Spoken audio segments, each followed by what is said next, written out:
Good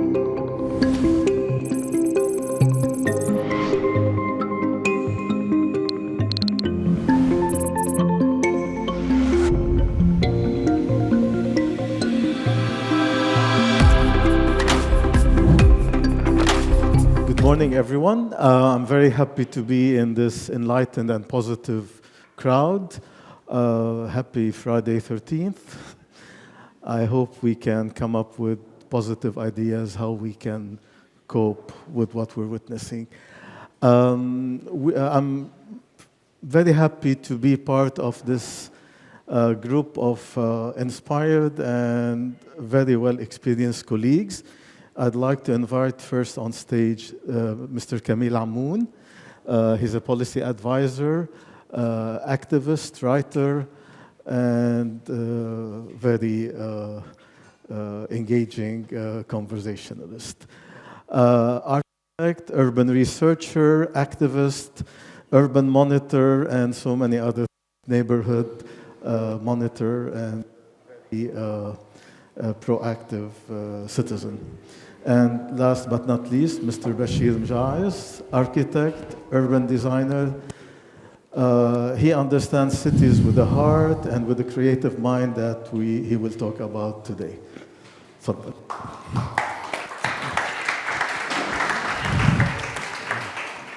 We talked about the keywords: trauma, resilience, collective, proactive, and other things that were mentioned.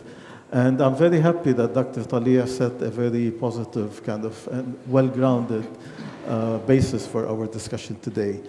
We're going to pose today three different points of view about city. They vary in terms of optimistic or pessimistic, scientific or literary, proactive or more contemplative. We will kind of measure these things as we go. So we will start by Camille, who will offer us a reading of the city, focusing on the notion of resilience or lack thereof or other things. Thank you, Abdel Halim, for inviting me to this panel. Thank you, TAKREEM, for bringing TAKminds to Lebanon, and thank you, the Konrad Adenauer Stiftung, with whom I collaborated a few years ago on climate change, which is a very important topic also when wars are topping the news a bit everywhere in the planet. But it's not as a policy advisor that I come here, it's as a writer, and as a writer I am a pessimist. So a little disclaimer before I start. My intervention is quite pessimistic, so if anyone feels their optimism is a bit fragile, I wouldn't take it personally if you leave the room. Well, I don't want you to leave. I know, and that's what I will be talking about. Thank you. Okay. Well, trauma and healing. These two words are typically applied to humans or human groups, and they are here used to describe a city, from broken city to urban healing. To fully appreciate the efficacy of this linguistic shift, one that we often made without even thinking, we must consider the city holistically as a system. In my 10+ years as a policy advisor in urban development in Dubai, that's precisely what I aim to achieve, providing decision makers with a comprehensive perspective of the city by applying the concept of urban metabolism. This concept, initially formulated by academics, remains underutilized by practitioners.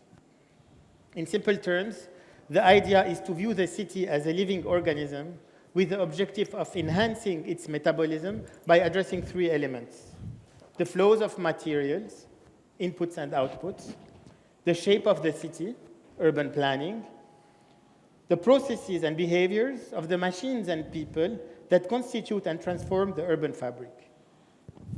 Similar to the concept of metabolism that originated in biology, the widely recognized concept of resilience has traversed various fields, spanning from the hard sciences, physics, to humanities, and ultimately to urban studies. In physics, resilience refers to the capacity of a material to absorb a shock or a stress, and after deformation, to elastically return to its original shape. For individuals or groups, psychological resilience denotes the ability to mentally and emotionally cope with a trauma or a crisis and swiftly return to a pre-existing state. But I'm talking under the control of Dr. Talia. In the realm of urban studies, resilient cities are those with the ability to absorb and recover from shocks and stresses, while also preparing for future challenges, be they economic, environmental, social, institutional, or catastrophic events. The underlying theme of this panel, healing after a trauma, directly relate to both urban and psychological resilience. In this widely disseminated sentence, or beginning of a sentence, after the trauma, the word trauma is the key focus. Beirut and its inhabitants do not suffer from trauma, but by its plural emphatic form, traumata. In my last book, Subsidence, I call this a sedimentation of dramas, une sédimentation des drames, a situation where, year after year, a new trauma pushes down previous ones.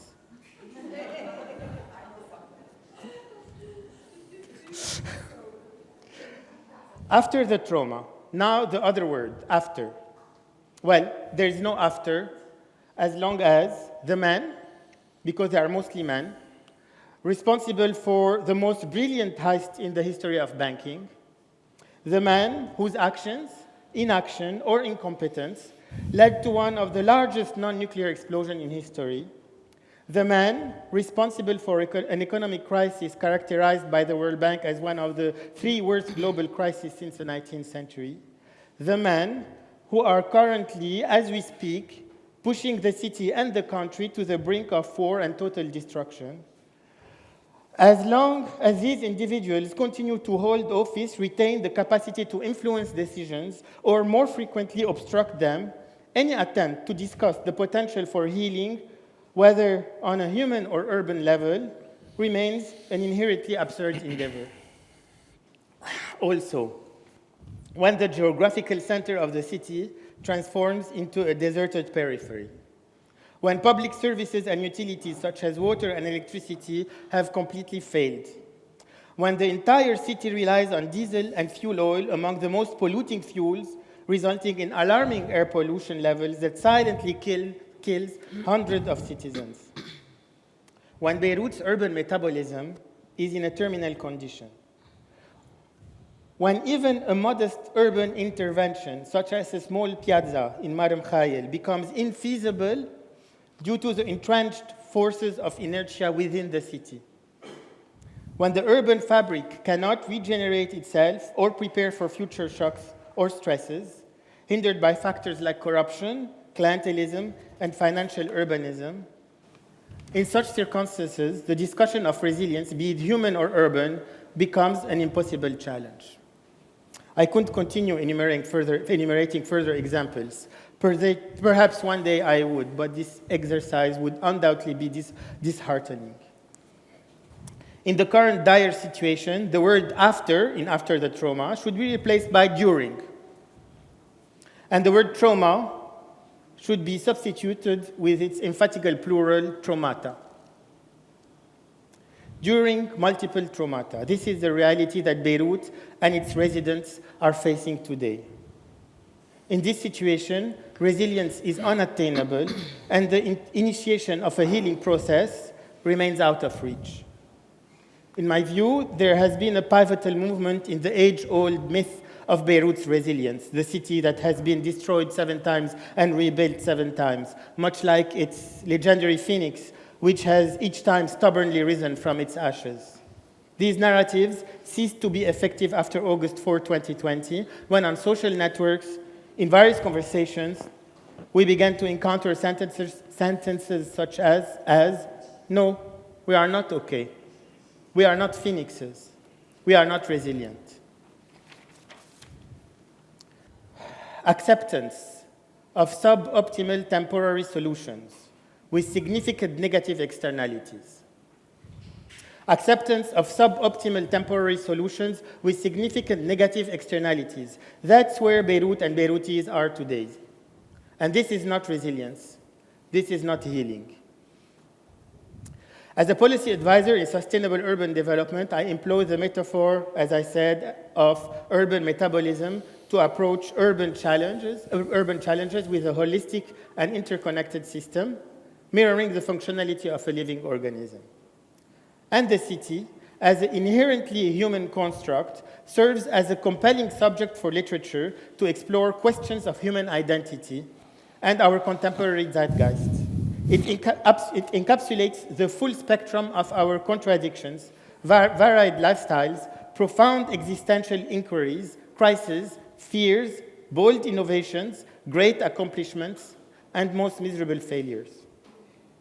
Fiction, in this context, is a tool to read the urban fabric as we read a literary text to make sense of the city and try to create a language that describes the layers and complexity of urban issues. That's what I tried to do in my most recent publication that aligns well with the theme of our discussion, titled Subsidence. This term originates from the field of geology, and describes a downward vertical sinking movement of the Earth's surface. This sinking movement can be caused both by natural processes or human activities. When geological subsidence occurs in urban areas, its immediate consequence often manifests as sinking cities. The phenomenon, witnessed in locations ranging from Jakarta to California, results in structural damage to critical infrastructure like water management networks, utilities, buildings, roads, and highways. Beirut is not directly threatened by geological subsidence due to its rocky terrain. Nevertheless, metaphorically speaking, Beirut has been sinking for several decades, and its infrastructure and utilities have suffered significant damage as a result of this non-geological subsidence. Therefore, in this booklet, I propose the idea of transferring this term from the realm of geology into the domains of humanities and urban studies. So it can be employed to characterize scenarios where resilience becomes unattainable. Subsidence, consequently, represents the opposite of resilience.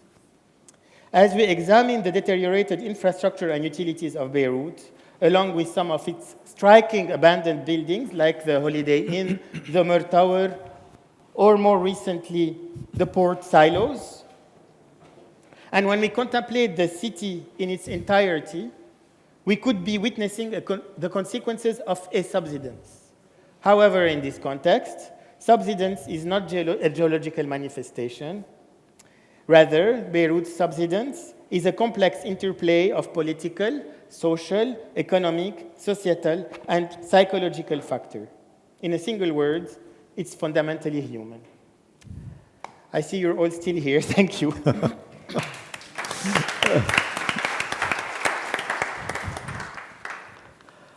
Thank you, Camille. This opens up way for our second mention by Abir, who's a founding and managing co-partner of Public Works Studio, a design research firm or group, I would say, rather collective, that is vigilant about the city and its people, its residents.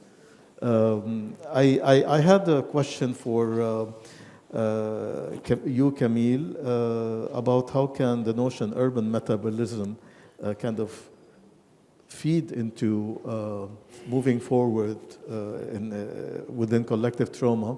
But I guess I will hold that till after Abir has finished.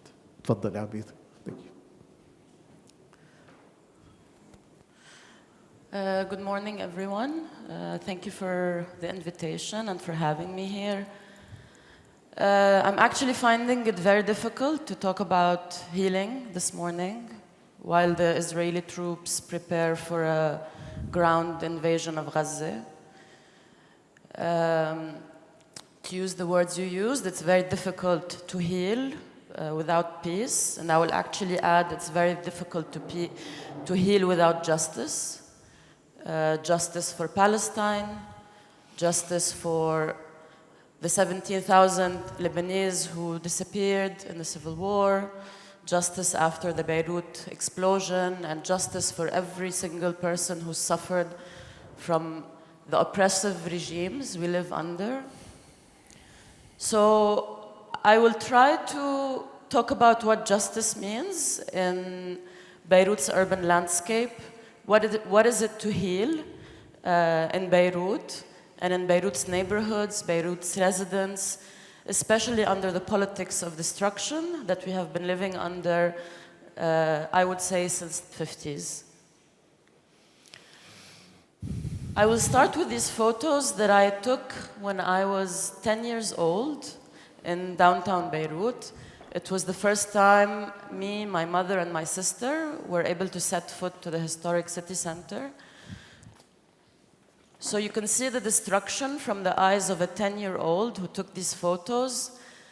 But we can also see in these photos a sense of celebration, to be able to go back to the city center and to jump on the statue, a sense of belonging, a sense of appropriation, a sense of possibility. And to me, I keep going back to these photos because these are moments where could have been the beginning of healing. If we were given the chance to use our urban landscape and our urban spaces to meet, to gather, to be able ourselves to rebuild our city in our hands, socially, economically, environmentally. But what actually happened is a massive real estate reconstruction project that caused more destruction than before. So in a lot of literature, reconstruction is talked about as a process of healing. But in the Lebanese context, we know how reconstruction, or I will call the politics of destruction, actually exacerbated the destruction and went in a direction opposite to healing. And the neoliberal policies in the 1990s that were exemplified in reconstruction policies, in building laws, in all sorts of economic policies, further exacerbated the politics of destruction.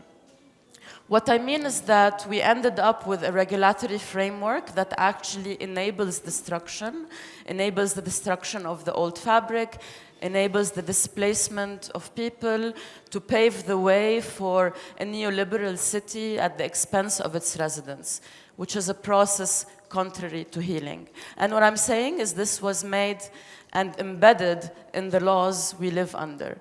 So this produced a city in which every single day someone is displaced from their house, or a building is destroyed, or an entire neighborhood is demolished. And this is all fueled by a real estate market without any real estate policy to put limit on these practices. So I will talk on how we in Public Works Studio tried to grapple with these interconnected webs of neoliberalism that took shape in policies and in destruction practices and in the displacement of people from their homes and neighborhoods. In 2015, we started a project called نرسم بيروت من روايات مستأجريها, or Mapping Beirut through its residents or tenant stories. The project tried to, for the purpose of proposing policies, we need to understand the city. And in an absence of state census or surveys of who are the residents, how do they live, and what are the challenges are they facing, how can we expect to put any policies to recover and heal? So the project conducted participatory workshops in 8 neighborhoods in Beirut.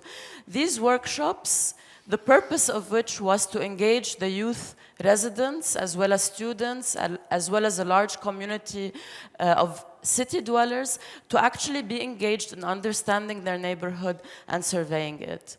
So the research was rooted within a vision to historicize the neighborhoods of Beirut from a socio-cultural perspective and to understand how people live in the city. So throughout the survey, we were able to extrapolate very important data on who are Beirut's residents. How do they live? Are they owners or tenants? If they are tenants, how much do they pay? Are they being evicted out of their neighborhoods? What are all the legal or extra-legal processes that are entangled in this process? And through these surveys, we were able to make very big conclusions. Conclusions such as in some of Beirut's neighborhoods, 23%, for example, of the buildings in Beshura are completely vacant or abandoned.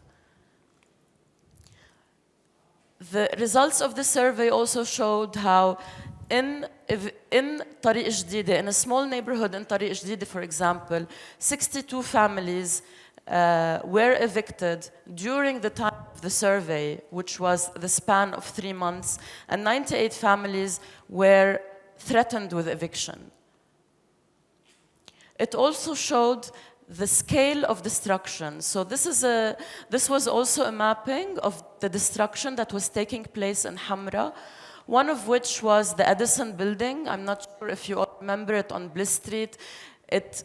All of us as students at AUB, but also as inhabitants of Beirut, it was a very important part of our memory, and it was recently demolished. So with the housing monitor, we said we cannot rely on going and doing field work every year to understand what's happening. And understanding them a year later, it would be too late to respond.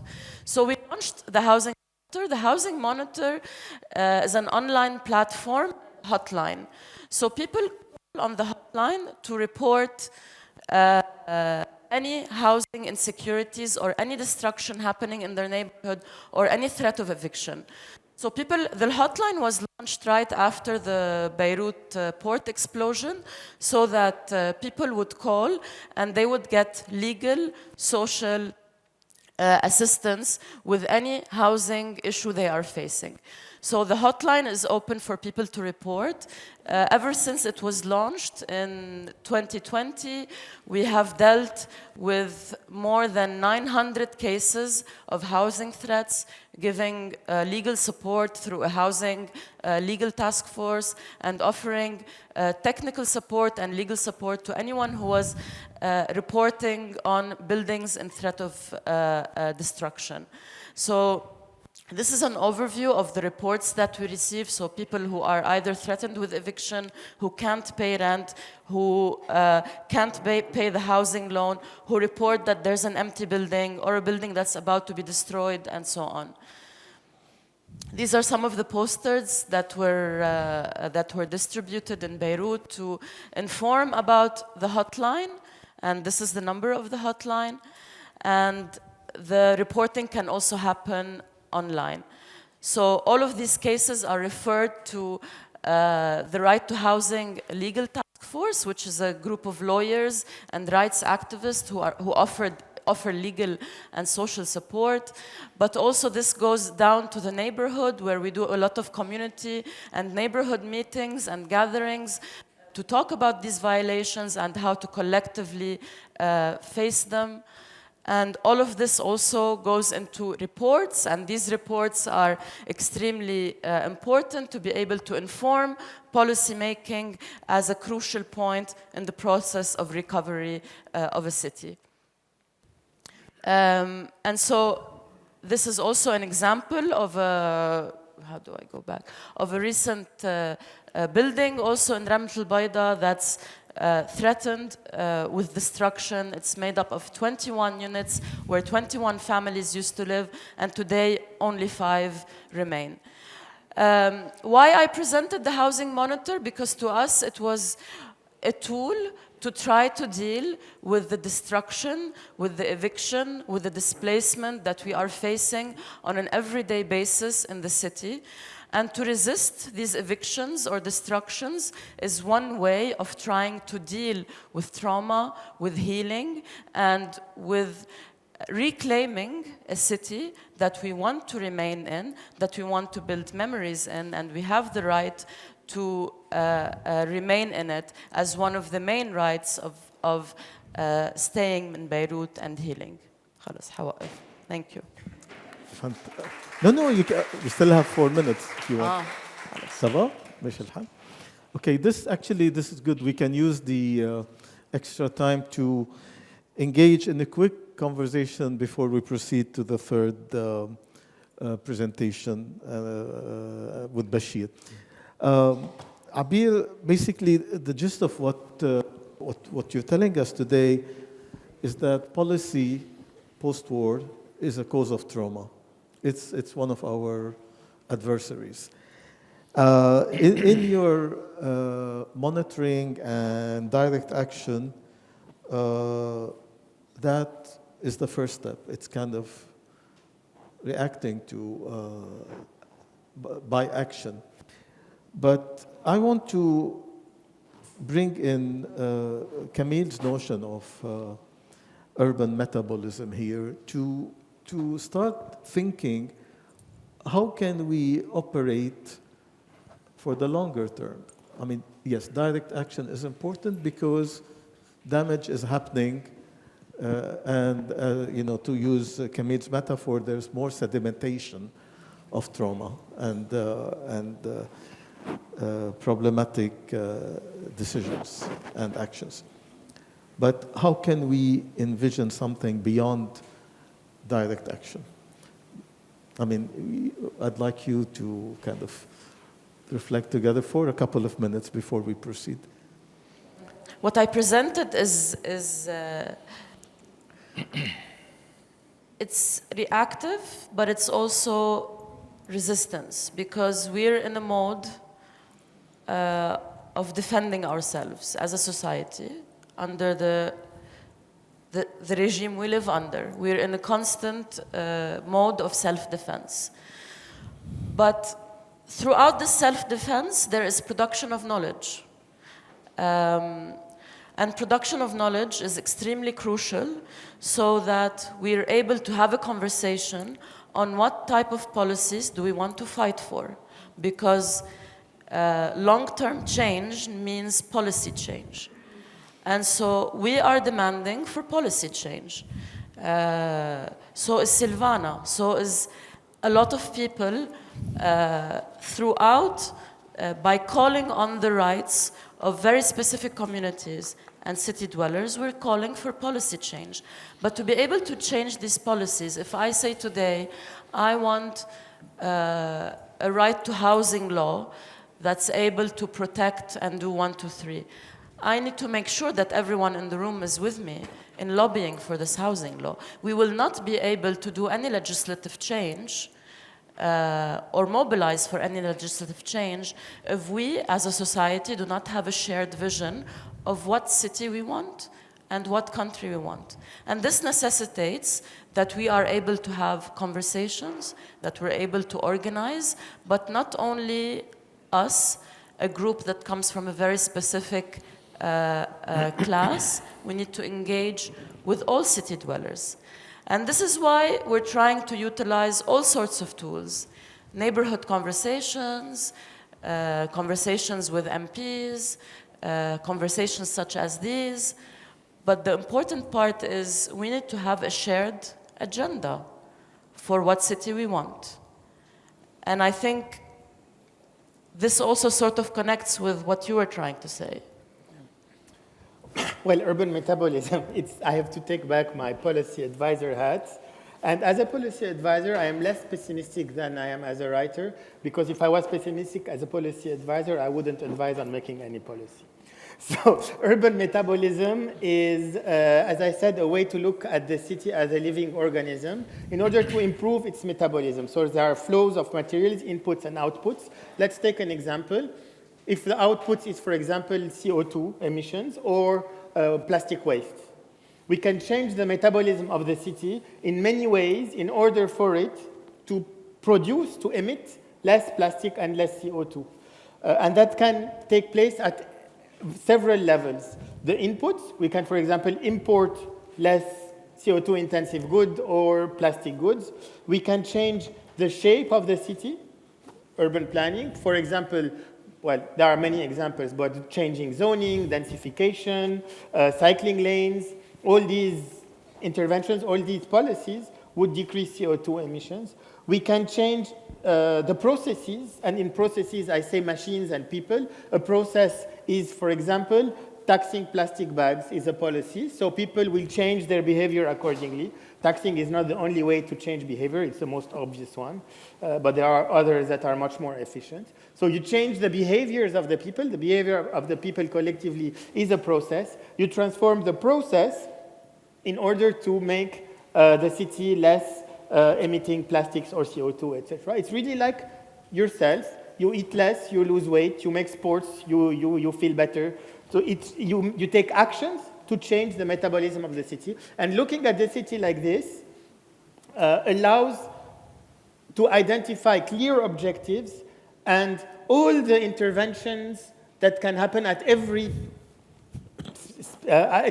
place of the city, at every process, at every object of the city. Fantastic.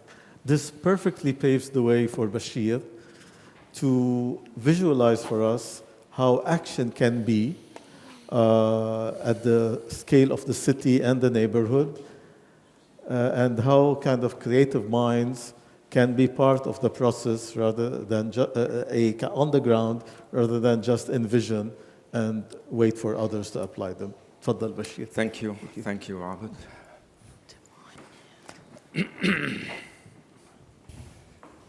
Thank you, TAKREEM, TAKminds, Conrad.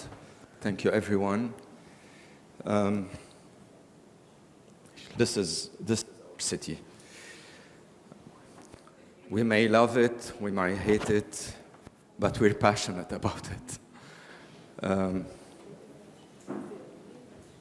This is Beirut. These are Beirut buildings. These are Beirut roads. You know them, of course. Beirut cars, of course you know them. Buildings, roads, and cars. This is how Beirut is planned since 1954. Built more roads to allow for more cars. When we have more cars, we make more roads. And it's a vicious circle.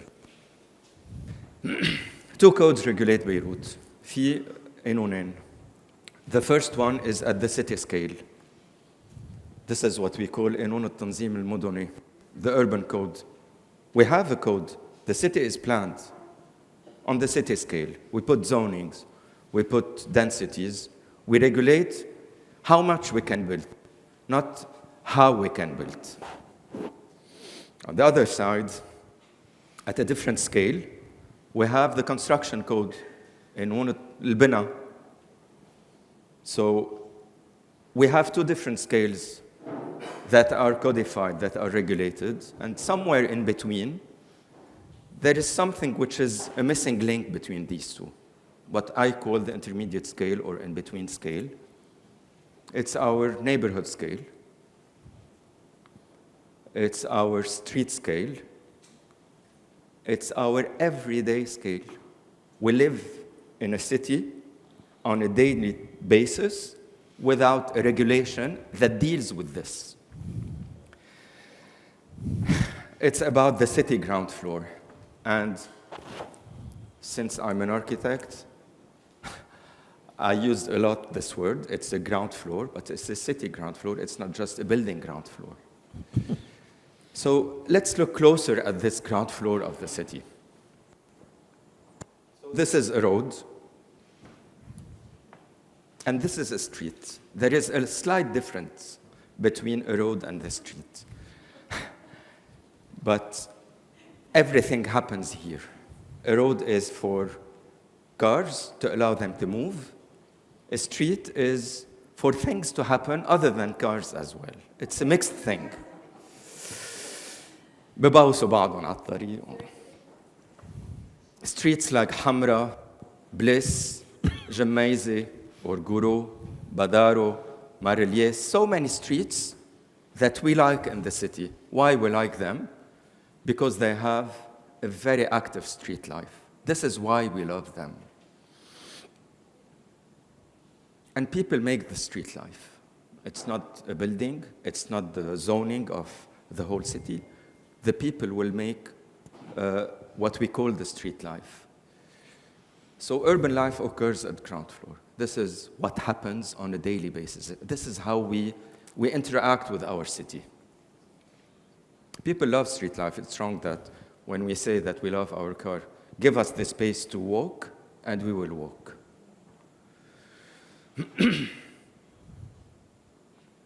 Beautiful days of how people reclaimed the public space and the streets. In French, we changed the word of rez-de-chaussée, which is a ground floor, to make it rez-de-ville, which is a bit more appropriate. Now I will remove the 2L. It's rez-de-vie because this is where it happens. So people make these streets. This is the network that is not directly planned.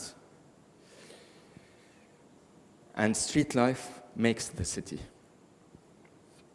And this is why we love our city. However, we live in a permanent struggle. Naam. So, how can we make Beirut less stressful while waiting for better days? We always say it will come one day. Unfortunately, it's not coming. We live a roller coaster. We think it's coming.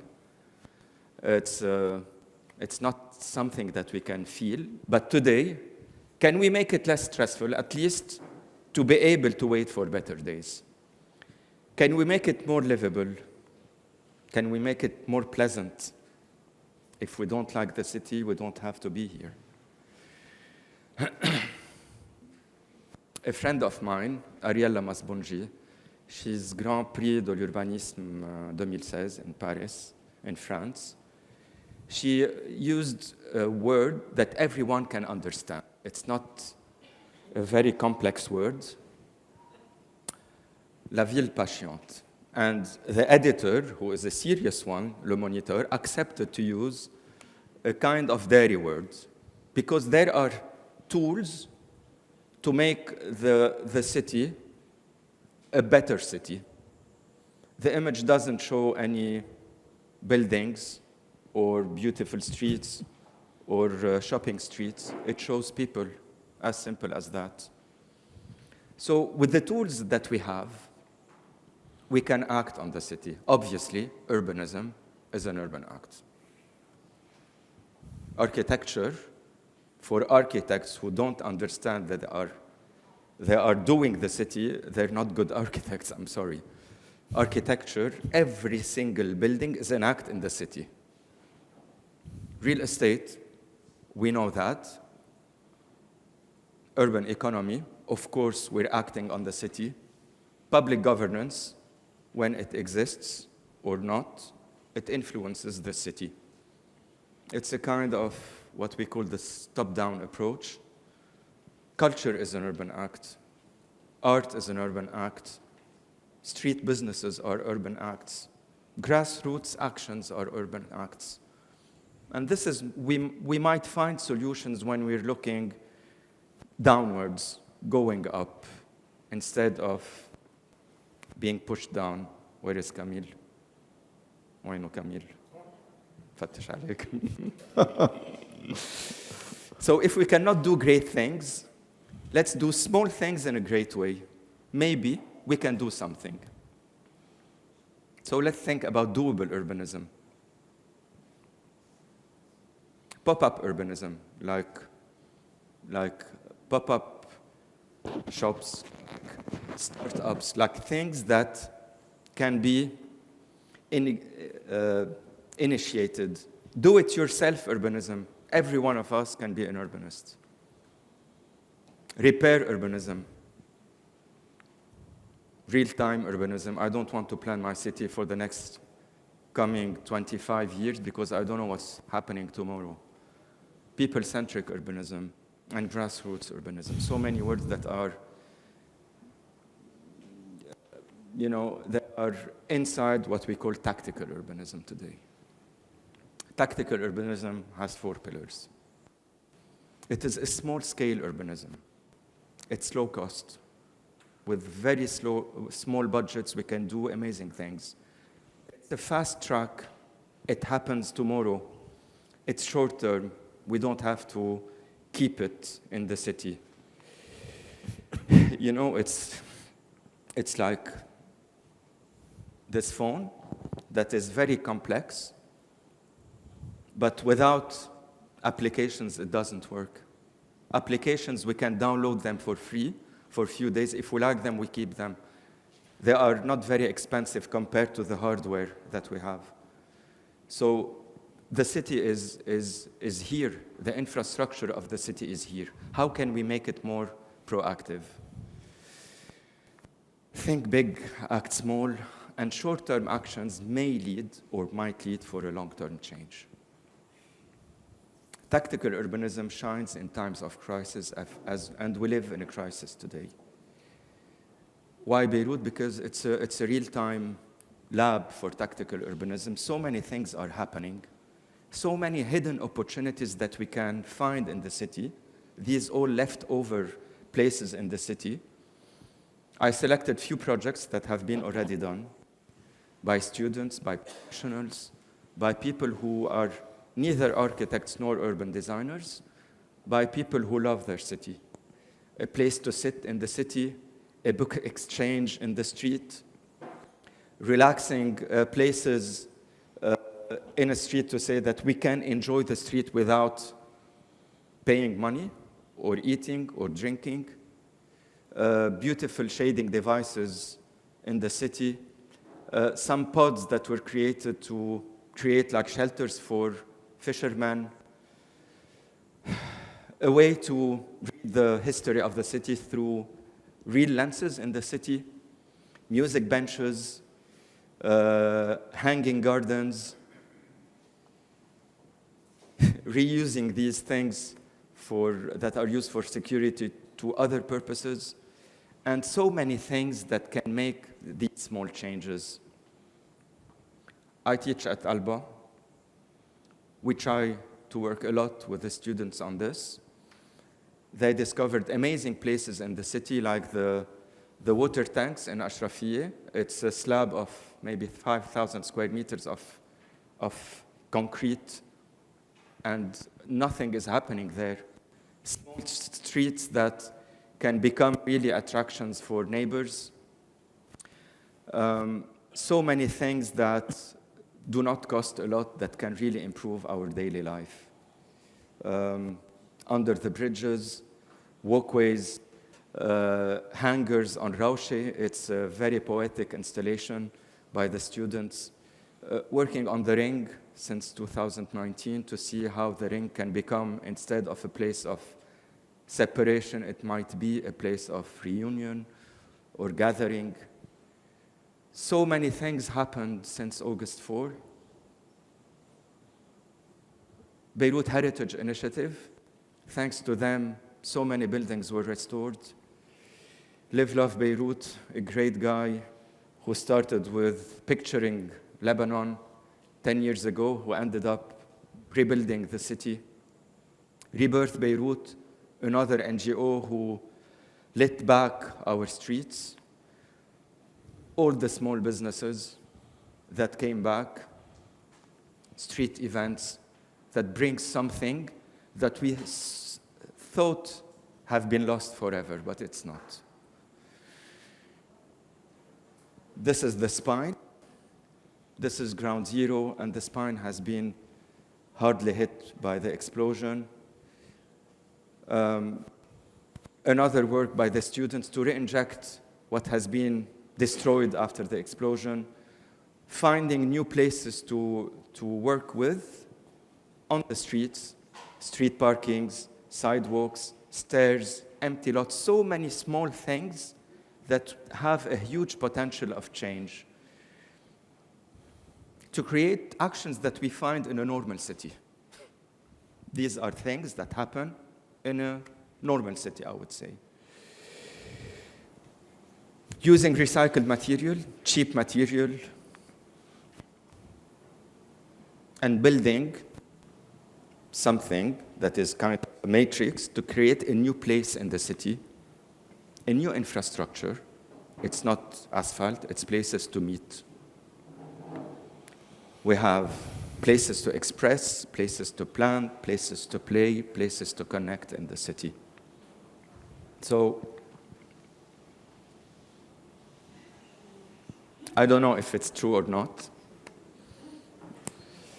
It is acupuncture. We're working on the city in very specific points that may be a kind of a healing. I'm not sure. But since the city is a living body, we can talk about things that refer to things, biological and organic. So it's happening as we speak. Tactical urbanism can be everywhere. It's happening now on a screen, in a place that is a forum to discuss about city. So let's make the best out of it, I would say, for a livable, enjoyable, and maybe a walkable Beirut. Thank you.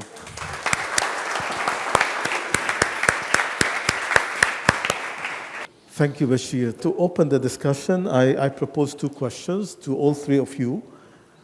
Bachir, you evoked the initiative of street lighting.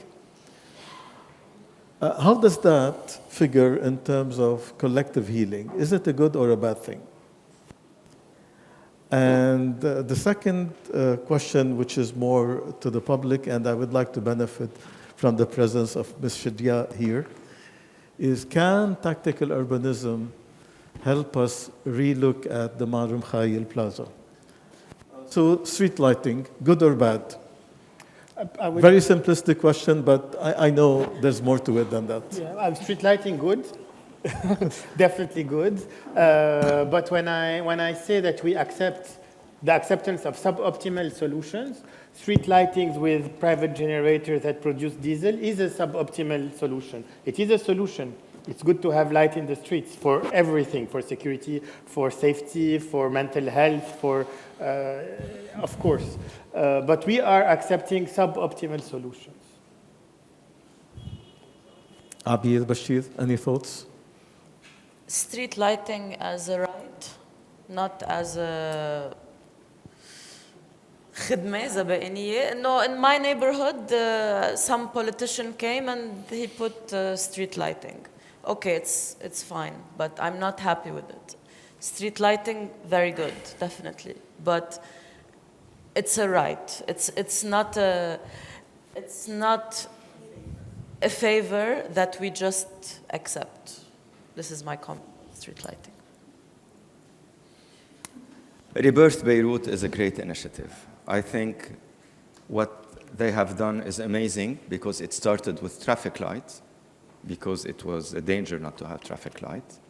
People respect traffic lights, and then it moves to street lights. It is tactical urbanism, so it has to be temporary. It will never replace the state. It's just a tool to be able to hold on. And this very much ties to the diagram Dr. Talia proposed, which is involving the failed state and the vicious cycle of trauma and regression.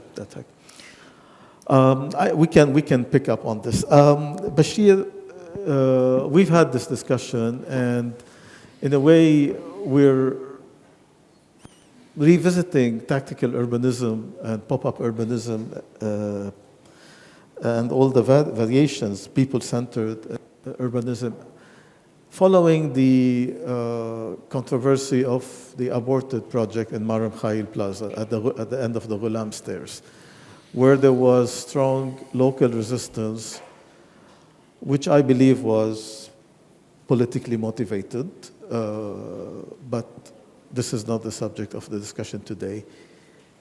How can tactical urbanism help us engage in a more positive, proactive discussion about how to intervene at the neighborhood scale, the middle scale, which is so vital to city life and street life, Redovi. It's a trial and error process. Mm-hmm. I don't think hardscape in a square will change a lot. People do not understand why things are happening this way. When you do a trial and error thing, you test things and you see how people are reacting to it. And as long as it's not permanent, people who are not with the idea will be less reluctant because they will say it will be removed someday. You know, this time scale is very important in the city, temporalité. It means that things that are permanent we can be afraid of them. Things that are not, we're more engaged with them. Mm-hmm. So this is what I believe that Ghulam Square could not realize because people saw works without understanding why it's happening. Some of them did, some of them did not. But if things were probably more engaging with the people, to do some tests at the beginning that will cost really nothing without removing the pavement, just to get to the idea to say we need more space for people. If this is the objective, let's realize it with really basic needs. And then if people react positively with it, we will move to the next stage. Mr. Dia, do you think this is feasible now with all the polarity that has happened in the past 2 months? Here, are we speaking about, now I understood about what part, when you speak about Ghulam Square there. Okay, there are politicians who moved and worked against it without discussing the issue with them, even if we belong to the same party, that is the Lebanese forces. But as a Beiruti, as a Jemaizot, as we call us, even if I don't live there anymore, for the moment being. But in the beginning, I was passing by there every day and couldn't understand what was going on. The road was blocked. We needed to go all around to pass by our small streets where we used to run, where we used to live, from where we used to go to church, from where we used to go to visit our parents. And this is, between brackets, this is not Marmkhail. This is still Jemaisi. Marmkhail is a little bit further. Yes. So they called it Armenia Street, but it's always Guru Street. I was born there. So no, it was not okay. As he was saying, we were just watching and waiting to understand what was going on. Nobody explained to anyone what was going on. All of a sudden, we saw that the street became a trottoir. To pass by there, you left, I don't know who did it. I'm saying you because I feel that you are so much interested in it. But we had a very small path to go through. Okay. It was impossible. So when I heard that they stopped the project without being or feeling politicized or whatever, or discussing anything with Ghassan or whoever, I was happy. Because this was not my Beirut. My question, Mr. Dia, is given the damage that has happened and the polarity, do you think... What damage? The project paid for, almost implemented, it was stopped. Why did you start it in the beginning without asking the people I'm not there? here to advocate this. I'm talking, we're part There are surveys you can make, ask people, we're part people of a who live there. discussion that is about collective healing. We are a panel that has to do with the city, and we want to... Why do you call it healing there? What was taking place there? I did not organize the conference. I'm a moderator in the panel. Dr. Talea has something to say, and we'd also like to hear from Ms. Lais. I enjoyed all the speakers, and I'm also I'm not a Beiruti, but I'm a third generation Beiruti now, but we're not really Beirutis. So the city is very dear to me. Your debate, I think, this is part of our issue I talked about, psychology. It's about narratives. Really, it's about who's going to use this space. and it's about the other. So instead of talking about semantics, I think at some point the people have to sit and talk about the fears of, and this is how people think. Land is very important for us, even it's ours. Is somebody going to take it? So people get scared. I'm not, the project, I'm not very, I know people from UB were involved in it, but so I think the real debate is somewhere else. And this is what people need to, and this goes back to narratives. Who is going to come to this space? And why is this space important for me? Why did I feel threatened? It's something that's helpful for me. And what we talked about, defense mechanisms, regressive, I don't want change, or innovative. So that's why I think the psychological drives for these decisions have to be understood and implemented. Not just take it in abstract as a square, why don't you want it? So I think a deeper discussion has to be made about people's fears and these issues. Please, let's make it brief. First of all, I want to thank you all for the wonderful presentations you've given to us. My question is, why is it so difficult for the majority so far to really systemize the concept of for all, to really be able to reflect the diversity of need when designing? Why is it so difficult for most of us, most of you, to get to a stage where you use and reflect this concept by whatever you are doing, your pictures, your narratives? I was looking now and was hoping to see maybe just one picture of the important images you presented that would include, for example, people using wheelchairs, people using whatever, a mother with her and the family with the baby carriage and so on. As long as we are not able to really have all these aspects with us in our mind when planning, we cannot solve the problem. We cannot do collective healing or collective rising up. To do this, we should not leave anybody behind.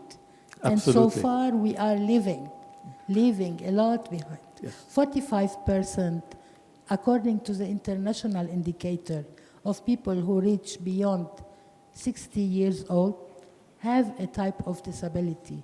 15% of the Lebanese population, according to the World Bank, have a type of disability. Everyone can be exposed to a temporal disability. Disability is a social aspect, not a medical problem. So please, let's stop continuing without going back a step and making sure that we are strongly committed to diversity. One last thing I want to share with you.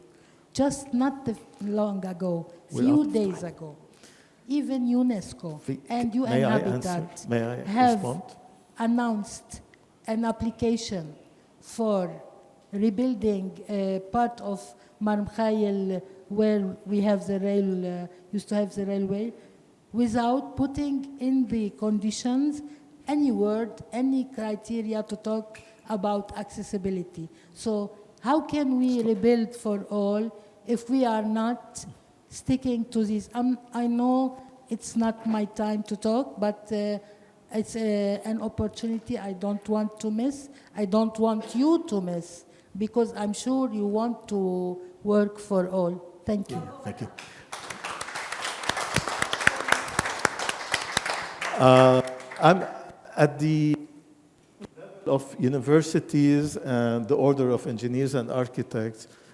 I think we're in a proactive mode, because you probably know Bashar Abdel Samad, who was part of an initiative to introduce in zoning and building regulations all contemporary norms of accessibility. No. We want a broader discussion. The problem, I think, is at the behavioral level. In a car-dominated city, any pedestrian, let alone requiring specialty accessibility needs, is at a disadvantage.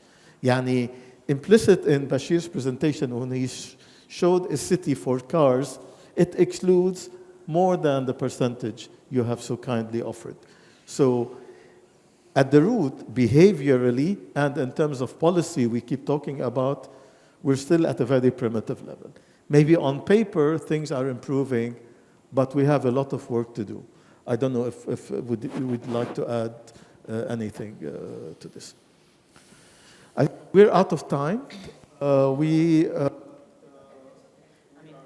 allowed one more question and have the priority. All right, I had many, so I'm going to just focus on one.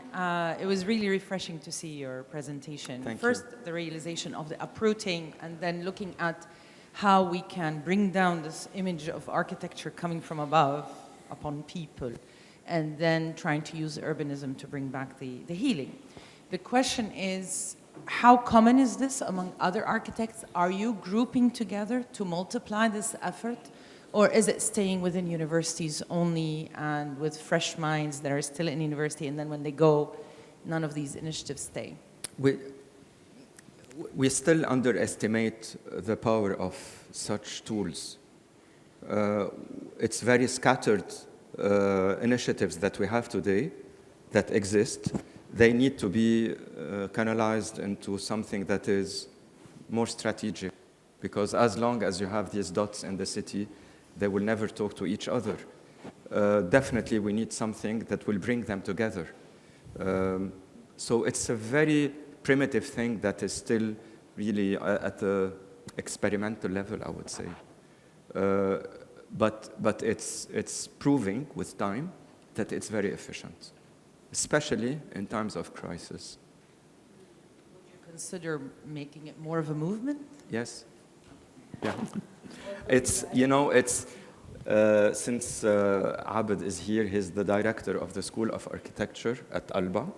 We have now a dedicated studio, which is between the School of Architecture and the Institute of Urbanism.